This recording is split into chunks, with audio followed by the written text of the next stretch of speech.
The champion select for game number 1 of the day. Team 1 Esports will be on the blue side this time around, and Cloud9 wearing some red shorts, which is really scary because Cloud9 play incredibly well from the red side already. Jarvan going to be banned away, and Olaf will be the response here from Cloud9. And I love this from Cloud9 because one of the things that Forlan has been very good at is this Olaf. He is 7-1 with the Olaf during the regular season, a very successful champion for him.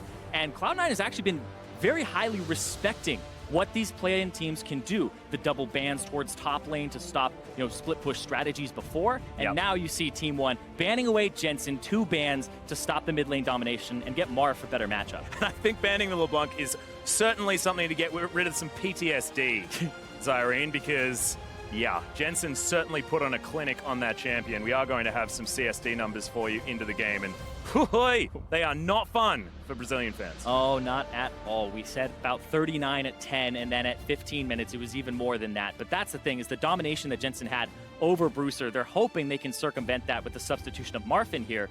And keep in mind, Marth's champion pool is a little bit different. Cassiopeia and Aurelion Sol. These are the 2 champions that really stick out in his champion pool, and we'll see if he's able to play something like that against Jensen and find success. Well, it is going to be the Xayah picked up and taken away from Sneaky, of course. 100% of his games here at the play-ins have been on that champion. Now C9 looking to try and split up the Lovers duo. They might be having a tiff across Rift now, Zyrene, which is something you definitely do not want happening, as Contract's now thinking about what his pick is going to be. But I do like that starting pick, because if something's been working for a team, you got to try and change that up, try and get them on a different foot. Of course, Sneaky does have that Tristana to go to that he's looked so incredibly good on. Yeah, the Tristana is what comes to mind, but Xayah right now seems to be the prime AD carry. I believe she is taken most commonly yesterday as a #1 pick from either blue or red side. Very high priority on this champion that has self-peel, a lot of damage, and I love her build. The fact that you go for an Infinity Edge type item, or you go Essence Reaver first, Static Shift for wave clear, and then you get to double back and don't have to go for a second attack speed item. You go for more crit because her W gives her movement speed, extra damage, all the works that you would want on an AD carry. So she does a deceptive amount of damage at a 2-3 item spike. Also makes her 3-item spike completely disgusting as far as damage is concerned, with all that extra CDR that you pick up from the Essence Reaver, not to mention above 50% crit. But the Alistar has finally made its way through. We've seen this on the ban list so many times. And that is going to be Xayah Alistar picked up. So the engage potential is massive, now augmented with the Elise for Forlan. And this is a massive change from what he's been doing. This is much more meta. It's been Nidalee and Jax for this guy the last 2 times. And I'm glad that we're seeing him go back to something that has been in the jungle throughout 2017. Didn't even mention the fact that Impact has picked up the Cho'Gath, unless Contracts wants to be playing that one in the jungle. Yeah, most likely for Impact in the top, and the Tristana feels like what they would pick here, yes. So we'll go back and talk about Team 1 Esports. The Alistar has been banned away quite a bit in the second round for a lot of teams, but hasn't made it through on a lot of people's priorities. It is a pretty good pick into Rakan. You have kind of a neutral laning phase, and later, because of some of the Rakan nerfs, the hitbox size, etc., you can actually get a headbutt onto his ultimate and not get charmed now yourself while you hit him away. So there's some nice little interactions here that can happen to disrupt Smoothie. Not to mention the fact that now Redbert can get around the map. We talk about Team 1 as having a chaotic style, and being able to follow an Elise around, get this gank duo happening. It means that the solo lanes that we haven't yet seen could possibly get some work done in the hands of Vert and Marth. But the Lucian is going to be taken out of Marth's playbook. Of course, wasn't one of the champions that he played in the regular season. Yeah, Bruiser was known as the Lucian player, so this substitution may have actually thrown Cloud9 off a little bit, but they do still throw the 2 bans they had previously with the Trundle and the Mundo, respecting Vert in the top lane so he doesn't get as easy of a 1-3-1. Gnar jumps to mind, though. Yeah, exactly. And Trundle, of course, giving away the fact that Impact will probably be playing that super tank towards the top side, not wanting to give that Subjugate some extra oomph. But that last ban has been a while to come through. Will, in the end, be the Corki to take away some lane pressure for Jensen, but he's got a heck of a lot more in his playbook. Something like the Orianna is sticking out like a sore thumb at this stage, but he could be the first one to play Cassiopeia here. Yeah, the Sejuani, though. Yeah, the Sejuani is something that I think is incredibly powerful. I actually think she's an S-tier jungler at the moment. Banned away has only been, I believe, picked in a single game so far by Schernfire, and it didn't have a good showing. But she is incredibly potent in teams that have more melees and also has something like a Cho'Gath here. So they're going to have a good front line for Cloud9, and this leaves them counter pick for mid, and they can potentially take a hyper carry. And as, you know, an Oceanian myself, looking at the top jungle combination that we got absolutely dumpstered on over the side of the Direwolves, Cloud9 going to lock it away and show us exactly how that one is supposed to work, as the Shen is actually going to be locked in here for Vert, so a lot of protection for Absolute if they are going to be putting that on the Xayah, and we'll see what Marth wants to add to the wheelhouse in order to augment this. And Taliyah could be another option, so a lot of mobility around the map here for Team 1. Yeah, the Shen is another champion that Vert is known for. It's mostly the Mundo, Trundle, and the Shen that are the three that he uses to split push. So now Team 1 are open to a 1-3-1 with Collapse. They have Taliyah Wall, they have Shen Ultimate, but they also have this Elise. I'm looking at the jungle in this matchup because of the fact that this is an aggressive jungler for Forlan, which allows him to have that early pressure so you can dive things like maybe the Cho'Gath in the top, maybe get some advantages there. And I like this pick from Jensen. Ryze has made a huge surge in solo queue. Not so much on the stage just yet, so the world's meta is a little bit still in development.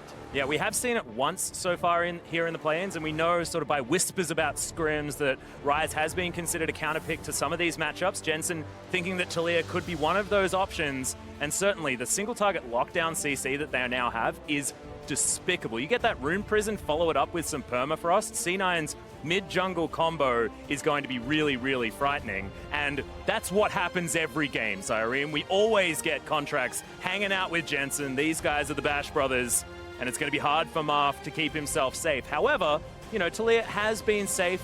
You know, you can just throw rocks in, try and clear out the minion waves, and then move the heck out of the way. Yeah, it's a little bit harder for her since the mana cost changes. Yes, that's very true. And in a lot of her matchups, I got to talk to Bjergsen about it a little bit, where now rushing Merc Treads isn't as easy because now you have to get like a mana item early on, like a Lost Chapter. So some of her matchups are a little bit harder than they were before, but we'll see what Marth is able to do up against Jensen here. Both of them actually taking the cleanse in the mid lane and respecting what the jungler on either side can do to affect it. Because remember Jensen yesterday in that post-game interview, it's not just about the mid lane, it's about the attention that the junglers give. And now it's super important as well because we've got this early game powerhouse jungler in the Elise. Not entirely sure what Forlan is going to be able to do with it, but we saw what Contracts did to the opponent Sejuani when they faced off against the Direwolves. Schönfire did not have a good time. Was in Italy, so a different story, but Forlan will probably want to go aggressive, try and get things started quickly here for Team 1. We are onto the Rift now for game number 1 of day 2. And C9 just wanting to get that third win. The dream is to get 3 on the board because you're feeling very, very comfortable. We are going to have a slight pause, though, to start things off. Wouldn't be the beginning of the day if there wasn't a little bit of a pause. And now, Zareen, we get to have a bit more of a chat because we need as much camera time as possible because the two of us haven't been here like this so far for any event. Oh, so glad. I feel like we could just keep this for a while and just have a chat. Do I have to say anything? I mean, like, I don't just know. let it sit? No, but I feel like for these two teams, let's talk about these teams really quickly because I feel like Team 1, I really just think that the Brazilian fans have kind of been against them because this is not the Pain Gaming, this is not the INTZ, right? And now they're coming out and they're 0-2 at the start. I want to see more punch from them. I want to see more fight. I want to see this aggressive play here. And they have some proactivity built into this composition. You have the Elise that can dive the turrets. You have the Shen that when you hit level 6, I don't want to see the reactive ultis. I want to see the proactive ultis. And then they have the Alistar. There is a lot here for Team 1 Esports to push Cloud9 in and provide pressure. And I think that proactivity is king in League of Legends. If you are the one making the moves, typically you will come out on top or have a higher percentage chance in that play to come out on top. And also, I mean, if you think about teams that haven't necessarily been as successful or had as much experience, things like that, having a team that can snowball early is much easier than having these slow grind out teams that need to get going, that need to not make mistakes as the game goes on. So having all of these options in the early game is fantastic. Plus, this composition looks legit. This looks like something that we've seen before. It's not like one of these double AD carry, double ardent sensor compositions. It's not like the Fiora Jax, things like that. Doesn't seem to be a gimmick involved with what Team 1 Esports have put together. It's just a lot of early game pressure, a lot of engage potential as well, and the roaming power that Redbird is going to have will be very, very important moving forward. So back into the game, we'll see whether they can actually make that happen, because we can say all these things, but it still needs to work. It comes down to execution, who's going where. what the junglers are doing. That's why I want to watch them closely, because when I look at this at face value, I feel like one has winning top lane, especially when the Shen is taking Fervor against the Cho'Gath. Then they have a winning bottom lane, and they have a winning jungle here. So C9 have to do things like this to track the jungle early, or else they're going to be off to a disadvantage right from the get-go. Okay. Unfortunately, we didn't have Redbert give anyone the cowbell, so I feel like everyone's probably looking forward to that. C9 not going to be as intimidated now. He had the opportunity, decided not to do it. Contract's looking like he's going to start on his blue side. Red side starts. So same side of the jungle here. We could have our junglers meeting towards the top side potentially. See whether that's going to be enough. Of course, having this tank matchup top side does mean that Forlan will be in a little bit more of an optimal position if they want to get a kill up there. Let's see what his route ends up going with here. They have a good idea of where he is because they know he didn't do red, and they just saw with Jensen pushing up in lane to try and get priority that Marth was kind of hanging around the Raptors and then used a Q. So they have an idea that the Elise is there or it was a fake leash. And now they see exactly where he is. Redbert just putting his face in it for the moment. Explosive shot going to come down, but of course has suffered a little bit of a nerf here on this patch, so absolutely not going to be as worried. Despite that, still going down to about half health. Yeah, it's interesting as well because it's a coin for the Alistar. Typically, we'll see the combat stats, we'll see the relic shield. I like that bank account. Yeah. Well, he's just trying to get that money. Yeah, you got to, man. Wouldn't really be an Ardent Sensor Rush either. I've seen some Alistars go Relic Shield and then go into the Talisman of Ascension later for the movement speed. Oh, I like this from Marth. Already going aggressive in comparison to what we saw from Bruiser as well. Well, he does have the Elise on this side too, who's level 3. Gonna get in there on Jensen. Yeah, Repel is going to come down as the rep up is slowing Jensen. The flash goes forward. The cocoon. Max range with the cleanse comes in. Forlan in trouble. Sub 100 health, and that's first blood for Jensen. Contract's in trouble, Marth. He wants it. Does he have the volley? No, he doesn't. And Cloud9 2-0 to start things off. By the skin of his teeth. Contracts gets away. Jensen gets the kill with the accuracy there and the Rise combos.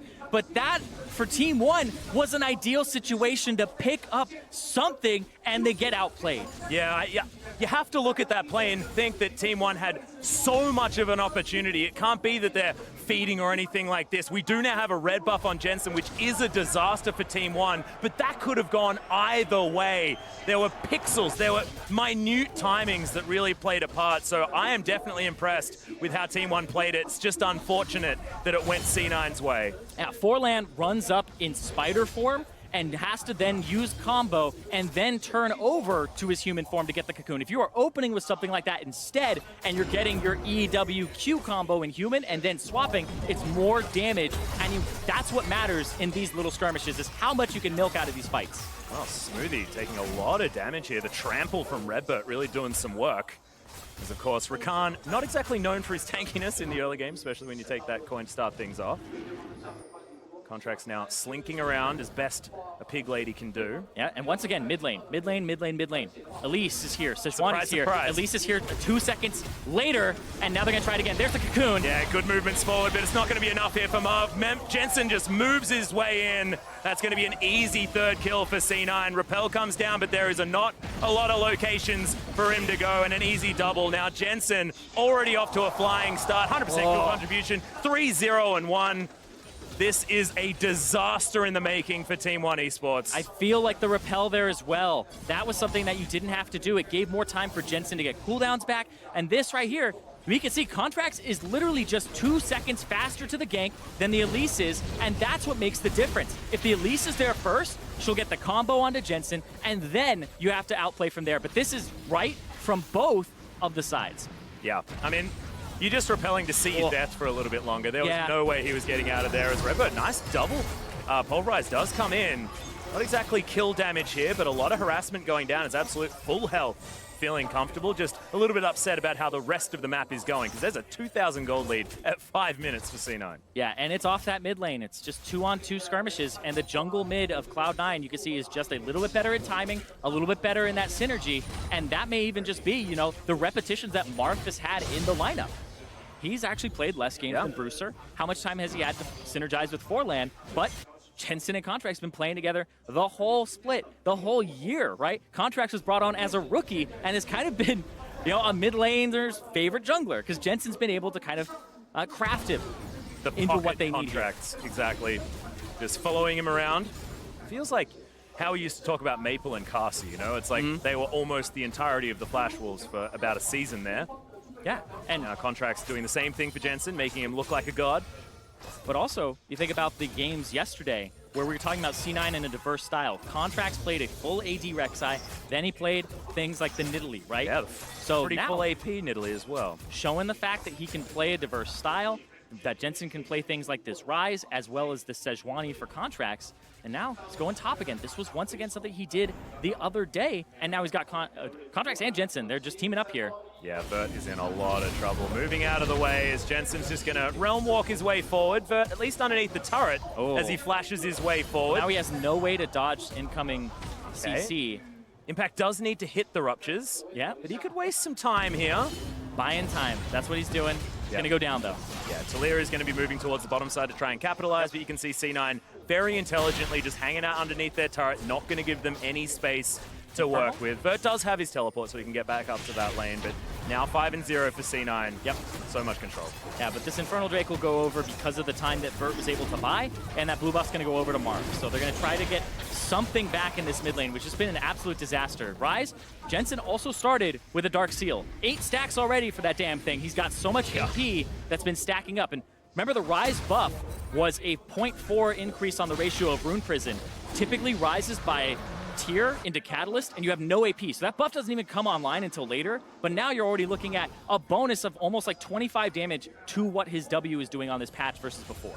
Oh no, and they're just going to do it again. Realm Walk isn't available this time, but wasn't exactly necessary last time as well as Contracts. Just a last-minute ultimate to throw forward just to make everyone feel better, and an easy kill comes in for Impact, making it 6-0. Yeah, but it's 6 kills in 8 minutes. This is high tempo from Cloud9, countering the tempo that One had, or One was actually matching at the start. It just came down to the execution and the little decisions in the fight and leading up to the fight too.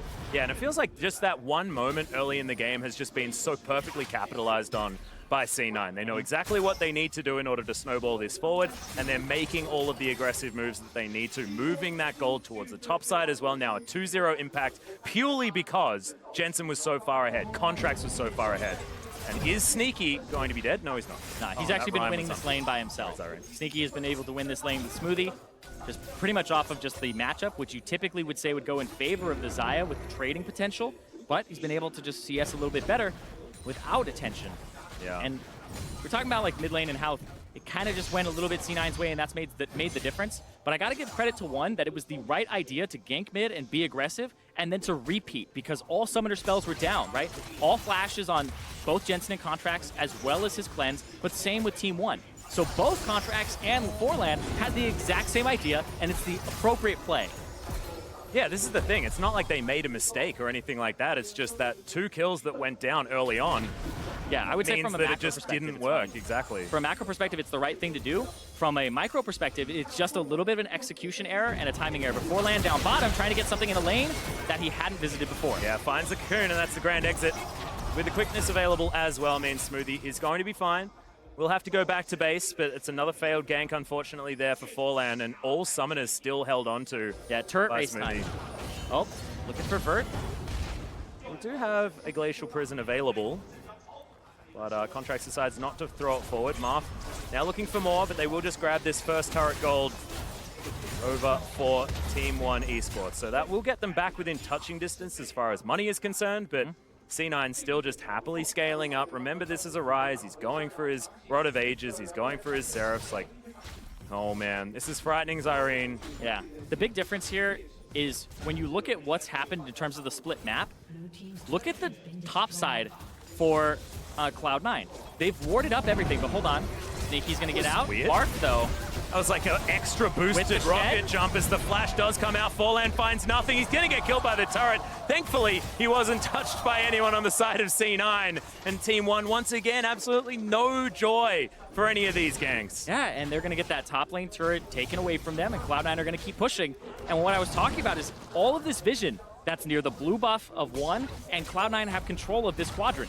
On the opposite side, Team One had exactly the same amount of control of Cloud9's jungle, but there are no wards that they placed there, no control wards. There were 3 wards in the inventory of of a Redbird, I believe. And he was able to put down a few, but most of them are being used in the lane to set up the previous gank, and they weren't able to advance their ward lines. So they actually have less control of the pressure points on the map.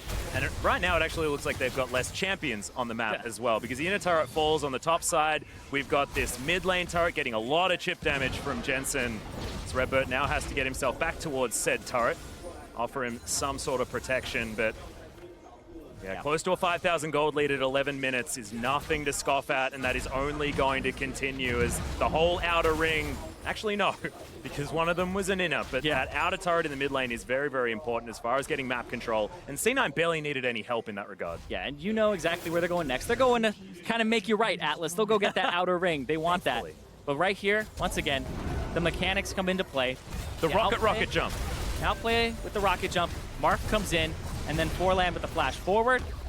And then he just gets taken out there as they were trying to be proactive. I like the proactivity with the Shen ulti, just the execution is off once again. And this is a cascading effect of once you start dying and have an O2 Elise who doesn't have a whole lot of items, you're looking at lower and lower chances of making these plays work because you're going for these dives where you're putting your combat stats against theirs and they have a distinct advantage. Well, I'm going to take it all back. There's no Rod of Ages being picked up here for Jensen. He's going to go towards the Abyssal Mask, so, which is now the build.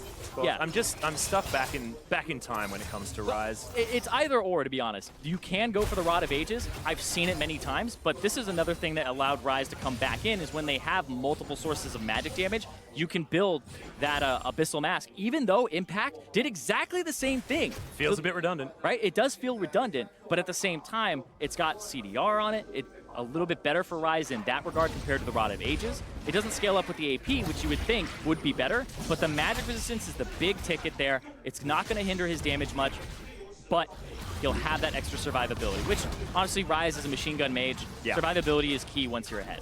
And also he's up against Forlan and Marth, who are on both magic damage dealing champions, so of course having a bit of extra magic resist certainly helps. And ticking up to about 20% CDR here just with these items alone feels great for a Rise who, like, you know, it's just giving him more attack speed on that machine gun. Yeah, I'm looking at Cloud9. All right, I feel like they're speed running the play-ins. They had that tweet from Jetson, like, who are these guys? What's going on? And they're just saying, we're going to play our game. Yeah, and if you think about it, you know, you got to buy the championship Ashe skin, and the money will go to charity, and this is like, that's what speedrunning's all about. That does make sense. That's true. This is World's Done Quick. It all works out. But Team 1 certainly do not want that, and they're going to try and turtle this one out as best they can. But we mentioned that this team composition has a lot of options as far as early game power, engage potential. None of those engages have worked, and none of the early game has gone their way, and it just feels like Sneaky down here, having the time of his life, going to make me correct there by taking out the final turret in those outer rings. And just continue having a great time on Summoner's Rift. It's just, C9 are under no pressure right now. Yeah, so the skirmishes happened, the kills went over to them, and they got those 6 very early on. And then it was all about turret, macro, leveraging your lead. So that's why I'm talking about speedrunning here, because I want to see how quickly Cloud9 are able to accelerate the pace of this game so that they can try to take it quick. And nom nom, full combo. That is a delicious spider. I was going to pick up some play-by-play there, but I'm pretty sure Forlan was just dead, so it's a little bit unnecessary. It's like that thing where you get scared and you're like, spider, I feel like I ate it in my sleep. And then they're like, it's a good source of protein. Yeah, I mean, isn't there some statistic like throughout your life you're going to eat 7 spiders or something like that? While you're sleeping or something? Impact, only 6 more to go, my friend. The Rift Herald is going to come down and spell the end of the inner turret here in the mid lane. Only 1 more remaining as Redbird takes the majority of his health bar by what seems like incidental damage that Jensen was able to put down. It wasn't exactly the best charge, Mr. Rift Herald. Misses. Sorry, yeah. I don't know. I don't even know why we need to give it a gender. Give them a gender. Because her name is Shelly. 100%. Really? No, that's my thing. Shelly? Are you a Shelly? I'm a Harold. You're a Harold? But I'm okay with, like, can we change Haroldine? Like, that's okay too. Harold? Are you saying? I like Shelly, though, because Shelly's so great to yell when it's just charging into something. No, we just... Okay, let's talk about this instead, because talking about the gender of Rift Herald, I think, is a little bit unnecessary. Jensen, this guy looks pretty damn good. As far as 15 minutes goes, which is what we're ticking up to right now, he was up by 46 CS. against Bruiser. So now Marth looking far better. That's about half as bad. Yeah, that's true. The CSD is looking a little bit better, but the gold advantage, it said he was up about 1,000 up against Bruiser. Now he's up about 2,000 right now, and that's because of turrets, macro game, and the fact that there have been more kills in this early part. So sure, you didn't lose lane as much, but your jungler and your mid laner are getting blasted even harder by the actual skirmishes. I really don't want to be looking at that the gold numbers there as well, because you saw Impact's lead against Vert on the top side. That was about to the tune of 3,000 gold, something like that. It's getting there. Yeah, that's about 33% more money he has been able to pick up. Yeah, it's a healthy 8,000 gold lead at 16 minutes Just for Cloud9. But Vert now trying to hold on to this inner turret, the last one remaining. Impact is up towards the top side, but has his teleport available. They won't need it. That is going to be a fantastic engagement from Smoothie. Has the quickness, has the grand entrance, and they certainly have the damage. Yep, and now they'll be able to split the map too. You can see Impact on the top side able to push in. Cloud9 will continue to push this bottom side. They do have Contract's ulti for engage, even though they use Smoothies. And so they have options here, as this will be a 3-on-4 for about a wave. Yeah, they've got options aplenty. I feel like even if there were 5 members, it would be fine. As there's the beautiful combo out of Smoothie. Does come in, but thankfully the repel's there to keep Fallan alive. He's going to go up into the sky as there's the flash out from Redbird. Does have the unbreakable will, so will survive. And at least they do weather the storm, but it just feels like C9 now moves towards the turret, tries to get some of that damage down, and the message has been sent. I mean, a couple of summoner spells from Smoothie was all that cost them.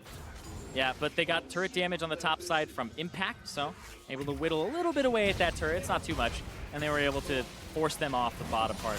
I like this movement as well. I mean, getting themselves back to the mid lane, making sure that the pressure is absolutely everywhere. What C9 have been doing is been unrelenting. There are no options for Team 1 Esports to get back into this game, no matter which team they were. This is what I want to emphasize, is the fact that that play at about level 2 has pretty much decided this, because C9 have not left any room for Team 1 Esports to get back in. And that just shows immaculate League of Legends.